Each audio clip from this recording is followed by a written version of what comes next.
The topic for today is human love versus divine love.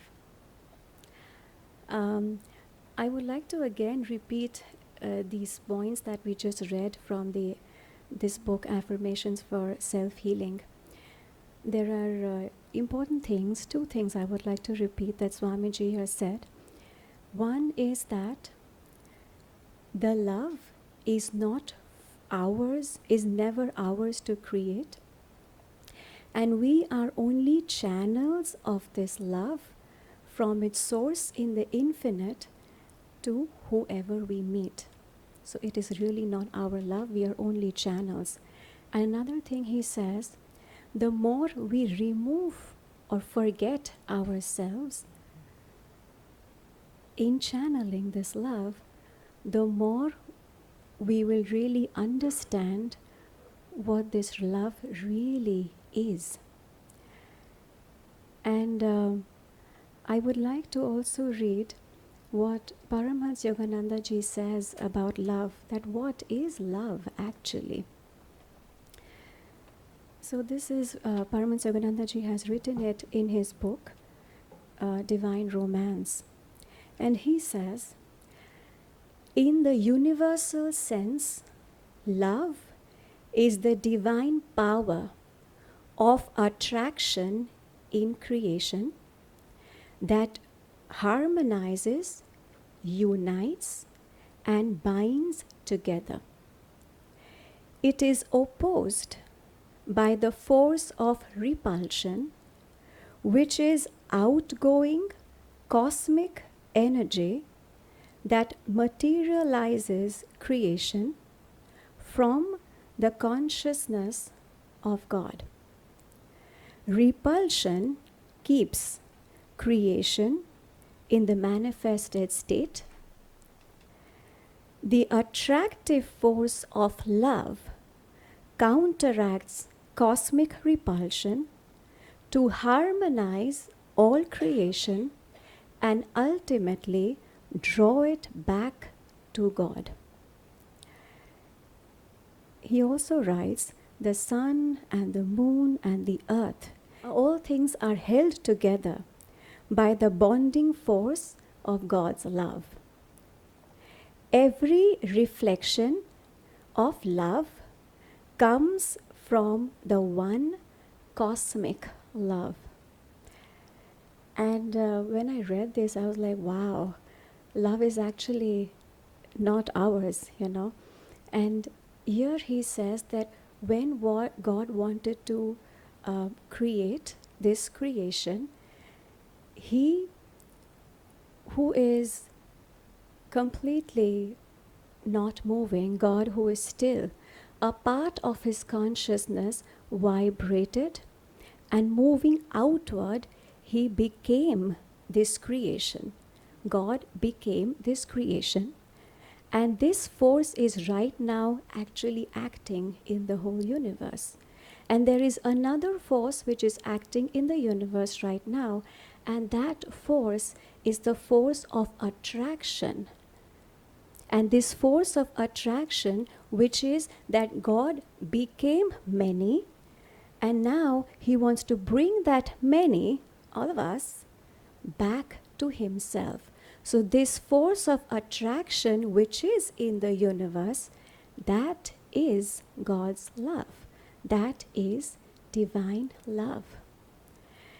And Swamiji also says that when we feel any kind of an attraction towards anyone, it is actually God's love flowing through us to the God in that person, wanting to unite.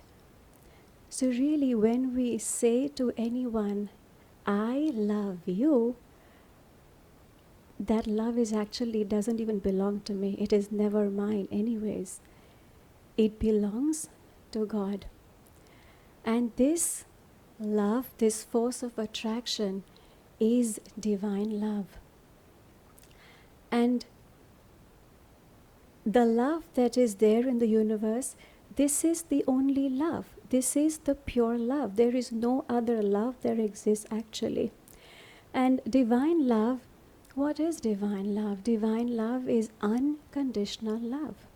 When there is nothing that we expect in return, we are just loving, just completely for the sake of loving. There is no expectation in return.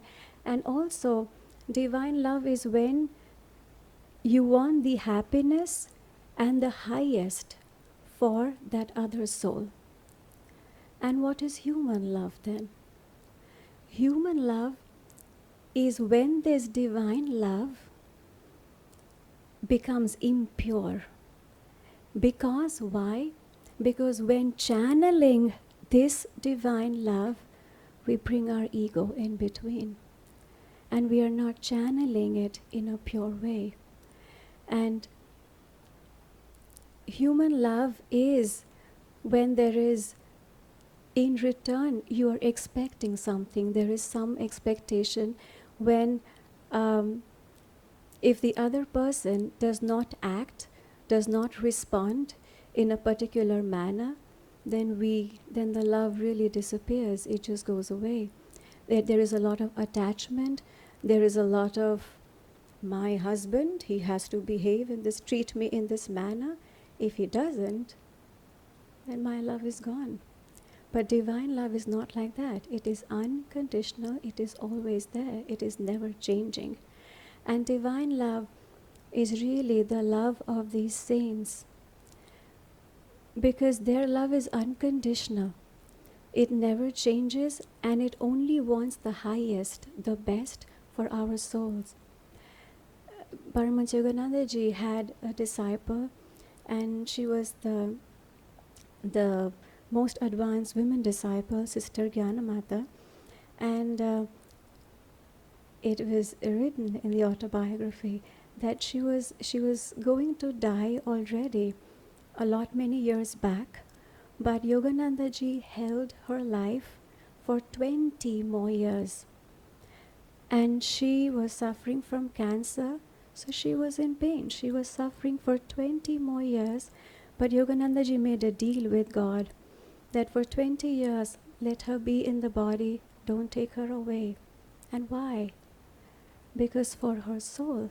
Because in living these 20 years, even if it is in pain, she was going to achieve liberation. Her soul was going to be free, and that was best for her soul to live these 20 years even if it was in pain.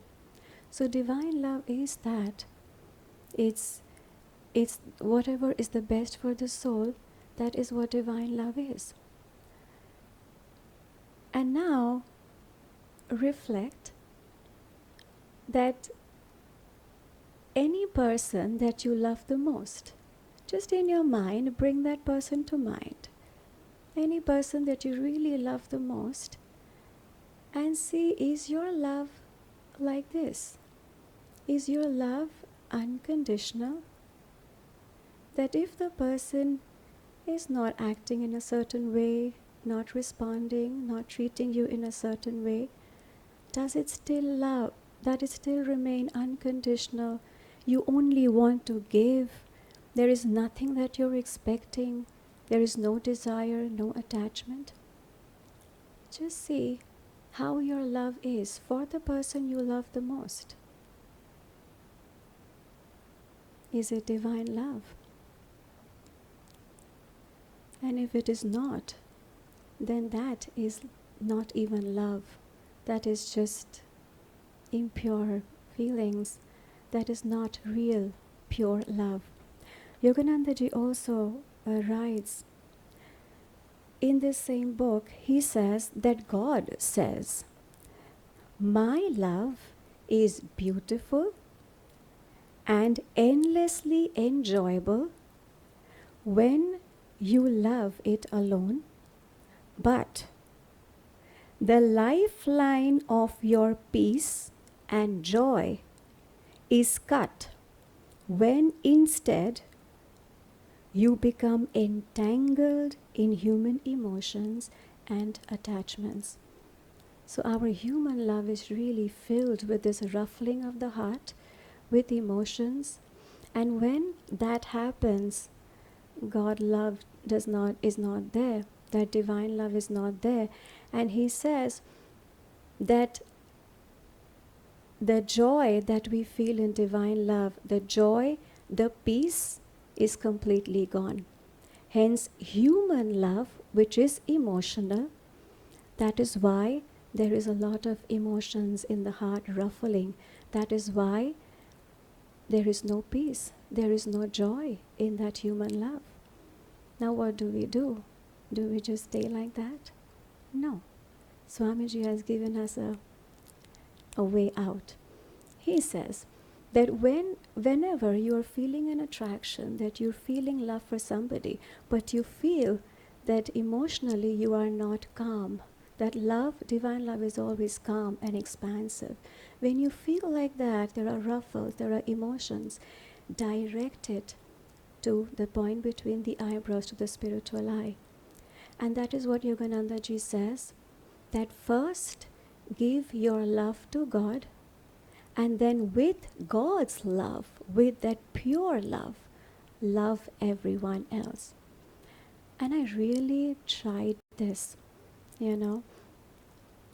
There was a person and I was not okay with a lot of times. There was because of the way he acted, the way he behaved. So a certain times I was feeling emotional. I was not okay with it. And I didn't want to feel in that way. And I tried this. All that ruffling, that emotions I was feeling, I offered it in my meditation to the spiritual eye, to the light, to the divine there constantly for a few days. And in a few days, something changed. Now, even if the person was not acting in the way I expected, nothing changed. There was so much love just flowing. The love did not change. God knows what it is, what happened, but something changed. And this really, really works. It does make your love, it does make you a purer channel, channeling this divine love in a very pure way. So the first thing is to give that love to God, give it all to God, and then from that we are giving out that love, and that is channeling love. That is divine love, is the only love. There is actually no other love that exists. And Yogananda ji says that only when we can perfect our love with at least even one person, only then we can experience this divine love. This is powerful. And we want to achieve divine love, and how do we perfect it? This is the way we perfect it. We give that love first to God, purify that love, and then we channel that love, because then that love has no fluttering, no ruffling. It is only wants to love, only wants to give, only wants the best for that soul. And there is complete calmness in that love, no matter how the other person responds. And also Yogananda ji says that the channel is blessed through whatever flows through it. So if you are channeling this pure divine love, first you are going to feel that joy, that bliss, and that complete peace and expansiveness in your heart. And this remains, it doesn't go away, it always remains. So let us really strive to channel the real love, the pure love, what love is actually, and not channel this impure version of love. And let us be mindful that whenever there is this emotion, this fluttering in the heart, what do? Immediately we get to work. Immediately we offer it first to God and purify it. And that is the way, that is the real way to really love in this world. Oh. Growing up in India, we have a very different definition of love, because whatever we knew about love so far. At least when we were in school and college, it was all taught and we through movies, right? How did you experience love, or what did you think love was? It was a euphoria of feelings, rolling on the bed, hugging the pillow, talking to it. That's, that's what was love, right? When we were growing up in our teenage, that's what we thought love, that's how love makes us feel. And then we come on the spiritual path, we get introduced to it, and now we know something called divine love. And in divine love, what is it? And we have our own expectations, our own projection of how divine love should be. And then meanwhile, there is you know, our own projection of how human love is. Now, Paramhansa Yogananda writes in conversations with Swamiji writes about in his book Conversations with Yogananda thus: think how for thousands of years human lovers have vowed under the moon to love each other eternally, and the moon looks down and laughs to see their skulls strewn over the sands of time. Such is human love. But it was also supposed to feel good. And then Paramahansa Yogananda elsewhere also says that if you could feel even a particle of divine love, even a particle of divine love, so great would be your joy, so overpowering, you could not contain it, which is true. And that's what we expect divine love to be. And we want that experience of unable to contain that divine bliss, divine overpowering joy, and we label it as divine love. But our ego doesn't experience divine love like that always, because Swami Kriyananda in one of his poems writes, long we feared to face your love. And that made me ask a question. If divine love is so overpowering, so blissful, why do we fear to face divine love? Why would Swami write such a line in a poem or in a song? And I had this doubt, so I asked Naya Swami Asha about it. Why did Swami say we fear to face divine love? And she explained it very simply, because divine love, unlike human love, is not binding, it is not blinding, but it is liberating. It doesn't let us stay in the pool of mud called delusion, so it will help us to lift us from that pool of mud where we are very comfortable to a higher realm, or it expands our consciousness. And often ego doesn't like this.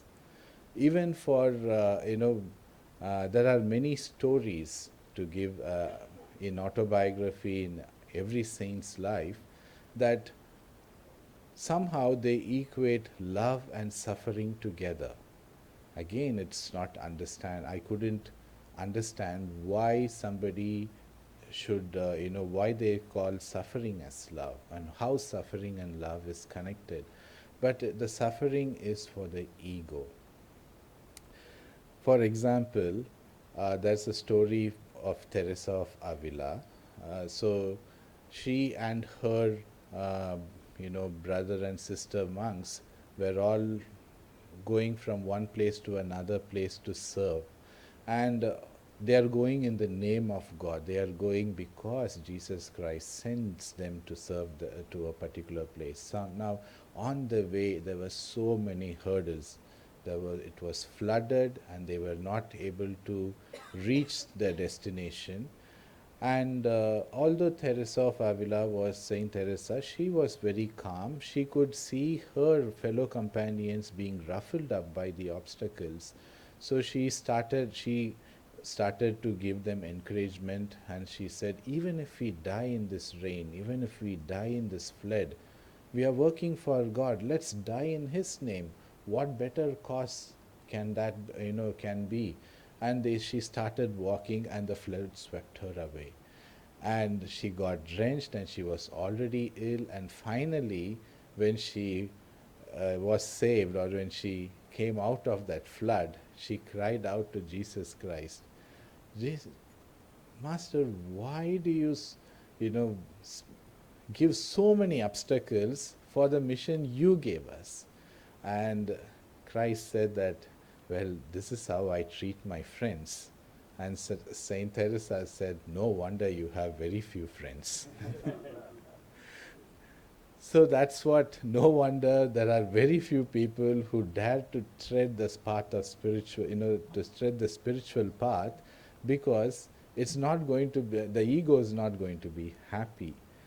The ego will have its own desires and have its own, definitions of how love is supposed to be. Now we are all here on a Sunday morning at Ananda. I'm so glad that I found Ananda, and I'm a part of this worldwide family of Paramhansa Yogananda. Aren't you all feeling the same? Yes or no? Yes. But ask yourself, right now, it need not be right now, there in your past, somewhere in your past, maybe a business, or maybe a job, or a success, you didn't get success in your job, or in a business, or in a relation, and there was a frustration which made you ask the question, why? And hence we started seeking, and here we are at Ananda, right? That suffering is also divine love. We need to understand that divine love is always not that happy, joyful, uplifting feeling, but every suffering God sends to us is for our liberation. When things do not go your way, it is divine love, nothing but divine love. So if we could look at all the suffering which the ego faces, then we can understand that divine love is liberating.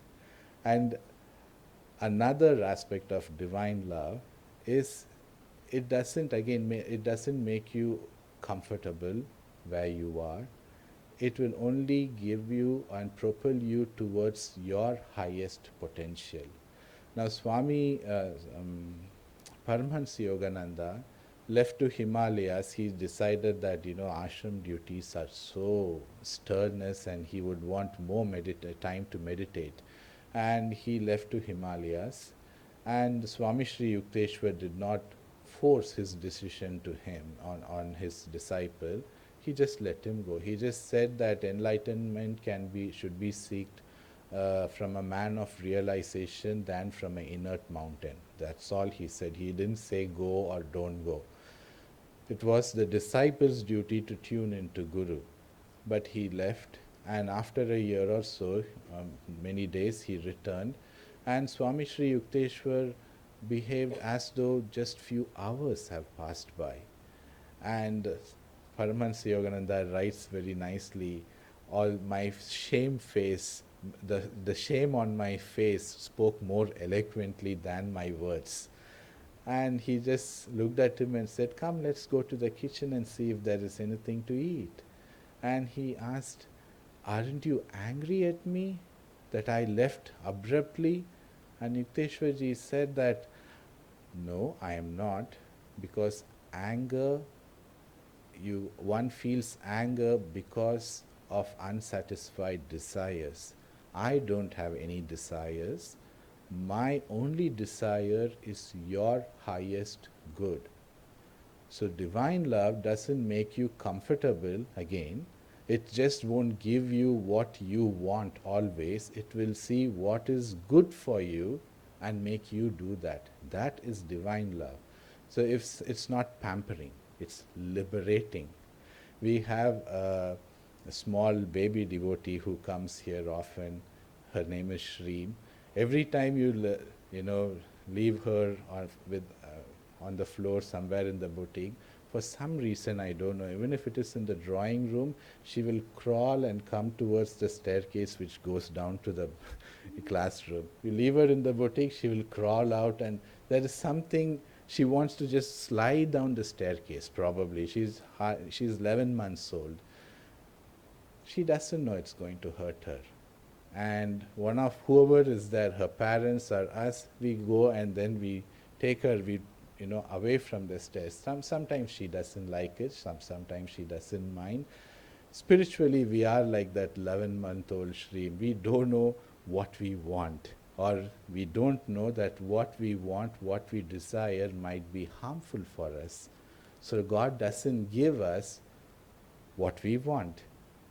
Why? Out of love for us. He wants us to be safe. He wants us to be in a better place, or He has a better plan to us than what we have for ourselves. So every time things are not happening your way, it is divine love. So thank you.